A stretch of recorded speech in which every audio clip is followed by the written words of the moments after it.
Hi guys, and welcome back to my channel, or if you're new here, welcome. My name is Heather, and on this channel we like to walk a very fine line between a shopping addicted makeup monster and a responsible adult with a makeup hobby. Now, I really enjoy eyeshadow, singles, dual chromes, multi-chromes, blush, highlight, lip gloss, basically everything except for glitter. And today, we're gonna finally be talking about my eye primer ranking. So if you are interested in the best eye primers that will keep your eyeshadow looking fabulous all day long, stick with me, we're getting into it right now. Now the eye look that I have on today is from the Lunar Beauty Moon Shroom palette, so stick around because that video will be coming shortly, if I don't throw the palette on the floor. And yeah, so let's get into this. So the whole reason why I decided to do this video is because I have been in love with this NYX pigment primer for a very long time.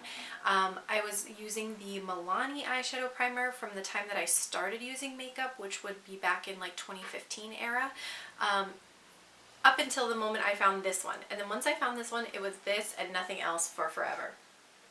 And unfortunately, they've discontinued this.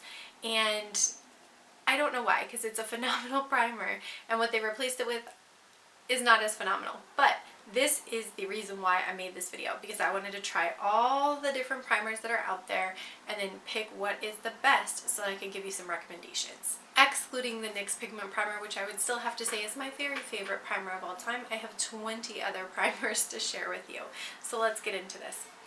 Coming in at number 20 is the e.l.f. No Budge eyeshadows. So these were touted as something that you could use for an eyeshadow base and then to put your, powder shadows on top of. I don't know who came up with this No Budge name, but they are full of crap. This started to crease before I even left my house in the morning for work. So I always put my eyeshadow on in the morning, anywhere from about 6:30 to 7 o'clock, and I am working an entire work day. I'm usually taking my makeup off between 8 and 9 o'clock at night, so I have to keep my eyes looking good for a long time. I put my eyeshadow on in the morning. This did not even make it to me leaving the house to go to work, and it already looked like trash. I hated my eye look the entire day.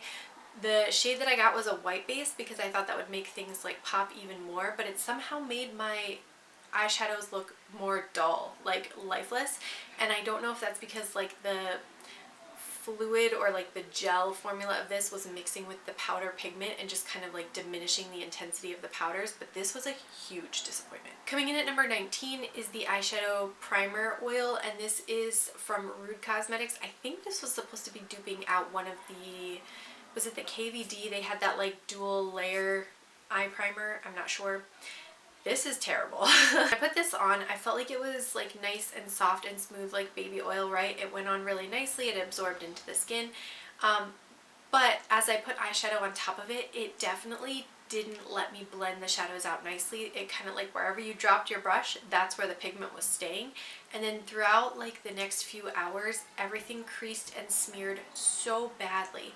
I actually, several weeks ago had filmed some videos and was using this as my primer to try it out, and when I went to like lay down next to my daughter and talk to her as she was waking up from her nap, my entire eyeshadow like smudged and smeared down my face just from the act of like laying my head against a pillow. So for this, I would say this is a no-go too. So the next one was the Rude Cosmetics Prelude eyeshadow primer, and it comes in this like mint top here. So it comes in this little mint top here, and I believe they only have one shade of this one, so also something to bear in mind if you are not kind of this beige shade. But it creases like crazy by the end of the day. It looks pretty good when you first put it on. It goes on nice and evenly. I feel like it blends out nicely over the lid, but by the end of the day, all of my eyeshadow was in my crease. It was no longer on my lids, so that was a huge disappointment for me. The next one is the Essence Prime Like a Boss eyeshadow base, and it looks like this. This one I picked up at Ulta to give a try to. I think it's like $2.99 or $3.99 something. I think it would work in a pinch. So if you are somewhere like traveling and your luggage gets lost or whatever and you need a primer, this will get you through a weekend or a week traveling somewhere. It is nice. It's like a silky, slippy kind of formula, which I really like, but it does get some like patchiness by the end of the day, by like mid-afternoon actually. And so for me, that's kind of a letdown, so it's not something I would use on a daily basis. Alright, the next two I will talk about together, and that is the Juvia's Place Eye Prep Eye Prime and the Glamlight Eye Sing primers. I think these are the exact same formula, allegedly. They are tinted, they have multiple shades, which I appreciate. So in the Juvia's Place, I have the shade 1, and then in the Eye Prep, or the Eye Sing, sorry, I have, what is this? White Frosting and Classic Vanilla, and those are the two shades that I have from that one. These particular types of formulas I've seen in other brands as well, so if you see some brand, like an indie brand that's offering a huge array of eye bases, I think it's probably this formula, at least in my own personal opinion. It's very goopy, like a little bit goes a long way. You put a little bit, like a little drop on, and you are like blending it out like well beyond your eyelids, because it just continues to spread and spread and spread. So I don't like how sort of messy and sloppy this is to start with. And then I do think it gets to some patchiness like mid-afternoon, early evening, which is kind of disappointing. The light shade is fine for me. The white shade, I have a hard time putting that on my lid and then blending it out as far as it goes without looking like sort of raccoonish, right? Because it's just so starkly white that I think that's just sort of a miss. Next up is the Hard Candy primer, and this is the Long Wear Eyeshadow primer. I found this one at Walmart, and I picked it up, I forget why, I think I was just like surfing through Walmart and was like, ooh, another primer I can try, because I want to really find something that's kind of budget friendly, right? Like eye primer shouldn't be a super over the moon expensive product, because you don't ever see it, or you shouldn't ever see it. You should really just be seeing the eyeshadows themselves. So I was trying a lot of different like drugstore options or affordable options for the most part. In terms of this, I think it creases by the end of the day. I don't think that it keeps the pigment as intense at the end of the day as it started at the beginning of the day. Again, I'm not sure if some of that is because it's like physically mixing with the powder pigments that are going on top, or if it's just the formula that's just kind of like falling apart midday. But for me, it just wasn't quite as much as what I wanted out of an eye primer. So next up we have one of the Ulta Beauty. This is the tinted eye primer, and when they said it was tinted, I thought that meant it was like beige. But what they really meant is that it's metallic. And so that's the big problem that I have with this primer. Rub some into my hand here. Like, do you see this? Do you see how shiny my hand is? So it's a nice formula. Like, I think it blends out really nicely, but for how metallic this is, then I have metallic all the way up to my eyebrows, and it just looks a little weird on my lids. At least in my opinion, that is not something that I care for too much. So for me, this was kind of a miss just because it's like metallic. I think if they had just left it like matte but in different shades, that would have been a better solution for this one. Alright, next up is the Moira Waterproof. This is the Waterproof Peptide Eyeshadow Primer, and I do like this little primer. The issue that I have with it is that it's clear, so when you put it on and try to blend it out, it's easy to miss certain areas in your eyes, and then if you do, there is a stark difference between where you have the primer and where you don't, and so you can sort of leave a lot to be desired with this one if you're missing things. So I feel like it makes it easier to go through too much of it too fast, because you're constantly trying to make sure that you like caught every little nook and cranny. So it's just kind of okay. The other thing is that this one has to be purchased online and shipped to you, so the shipping for this one is I think like $5 or $6, so that adds substantially to the price overall of this primer. It's less accessible for me, so that's why it fell lower in the ranking. So the next four I'm going to talk about together, and that's these four bases right here.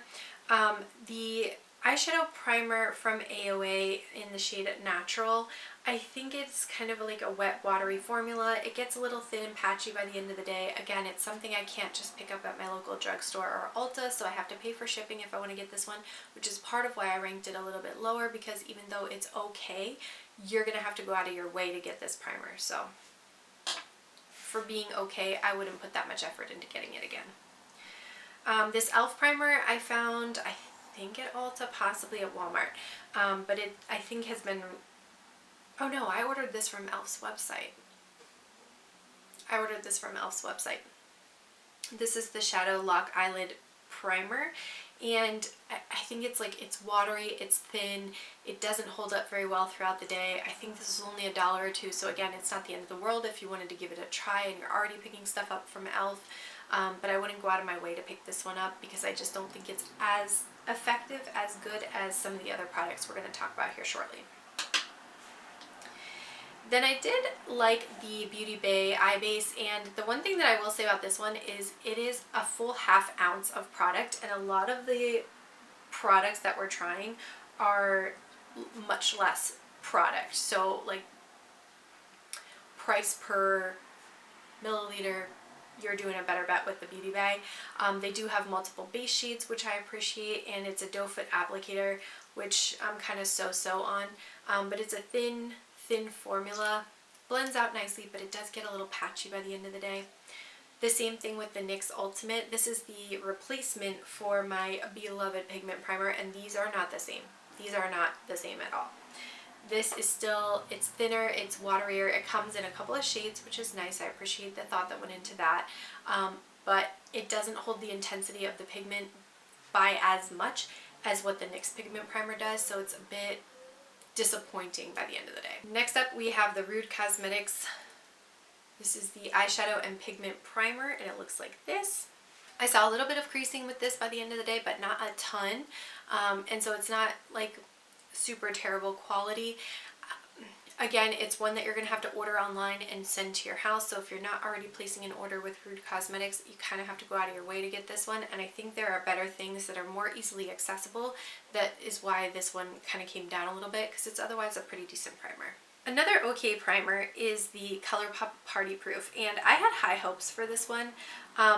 What I struggle with on this, number one, I'm not sure if I got an old one or not because I did purchase it directly from an Ulta store, but when you pull the actual product out, when you pull the actual doe foot out, do you see how little product is actually on the brush? It's like the little cap in here is holding on to too much, like squeezing too much off of the tube, so I feel like I have to go in and dip multiple times just to get enough on my lids to make an eye look, and then it still does crease a little bit by the end of the day. So again, it's more accessible, so I ranked it a little bit higher, but you have to put a little bit of effort into using this one, which is why it's not at the top. The next one that I ranked is the Milani eye base. So everything from here on out I feel like is pretty decent if you need it in a pinch, or if you need a new eye primer and you're planning to use this one exclusively for a while. I think you're going to be okay with what I'm recommending here forward. This one is pretty inexpensive. I think it was like originally $5.99. It might be up a little bit since COVID prices took over. But I think it's a good primer. It's a squeezy tube, so you kind of get the luxury of picking out how much you want in the tube rather than having to use a doe foot back and forth and sort of contaminating the rest of the product. Blends out nicely. There's only one skin tone though for it, and it's kind of like a neutral beigey kind of shade. By the end of the day, I don't think there's too much patching. And I do always use a glitter primer over top of all of my glitter shades, so I don't have to worry about the glitter, like how those shades perform. Alright, next I want to talk about the About Face primer, and I was so excited to try this one, and I'm glad that I did, because I think it's a little slippery. I like this primer. I think it holds pigment really nicely. It makes the colors look rich and intense, which I really appreciate. There is the slightest bit of patching by the end of the day, but it's not super crazy. And it is a doe foot applicator, so if you're not a doe foot applicator person, you don't want to recontaminate the tubes. That would be something to be aware of. If you're the only person using it and you're using it daily, you probably go through it fast enough that it won't matter too much. But overall, I think this is a really nice one, and it's easy to access at like an Ulta. Right, the only sort of high-end pigment primer I tried for this experiment was the Too Faced Shadow Insurance, and it's because I found it at TJ Maxx for $9.99. So it brought it down to sort of that drugstore price point that I was looking for, and I do think it's a nice quality.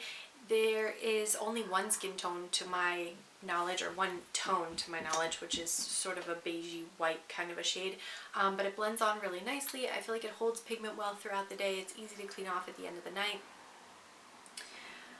The one downside for this though is I was fortunate enough to catch this one at a lower price point, right? But traditionally this would be a much more expensive primer, and so for me, I just don't think that you need to spend that much money to get a decent primer. There are two others that I want to talk about that are much more affordable. The most easily accessible top pick for me is the Ulta Beauty Matte Eye eye primer, and it looks like this. Do not be confused with the tinted. The tinted has the glossy packaging. The matte has the matte packaging. So look for the matte packaging. That's going to be your friend. It has one undertone to it, so not a variety of base shades, but it holds pigment really well. It's easily accessible, and it's a squeezy tube, so you don't have to worry about contaminating your product as you use it. So overall, this is probably my favorite drugstore local pick. If you're willing to purchase something online and have it shipped to your house, I would highly recommend this duo from Divina Cosmetics. This is coming in at number 1 on the indie side of things. The good news is these are, again, 15 mLs, so they're just like the Beauty Bay base, where you're getting a lot more product, a lot more bang for your buck. And the two of these together, I think on Black Friday when I picked them up, were like $20 or $22, which is really not bad at all. The packaging is a bit clunky, like I really don't think you needed this giant cap, but whatever. And then it's a squeezy tube, which I like. It goes on really nicely. A little bit goes a long way, holds your pigment really well, and I don't see a lot of like fading, creasing, or desaturation of the colors throughout the day, which I think is awesome. The other thing is it comes with its own glitter primer, which I do really appreciate. It's actually the glitter primer I used on my lids today, and it's the only glitter primer I've been using for, gosh, like 2-3 months at this point. This is the only thing I've been using, and this is still feels very full to me. So I think you get a lot for your money. If you're willing to pay the price for the shipping, I would definitely consider getting this duo together. With that said, that is everything for this video. I want to thank you so much for watching. Don't forget to like and subscribe before you go, and I'll see you in my next one. Bye.